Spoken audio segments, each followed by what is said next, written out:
हामी रिमिका लेक जाँदैछौँ अहिले। हामी रिमिका लेकमा पाल्पाको दोस्रो उचाइमा हामी यासा गुम्बा गुम्बाको अबको उद्यम थलो अबको उद्यम थलो यासा गुम्बा पोसिबल छ पाल्पाको।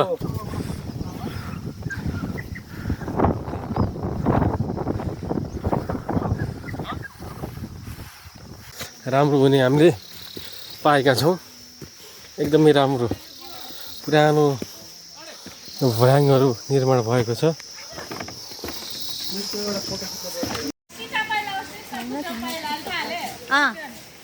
सीता होइन राम चाहिँ होला।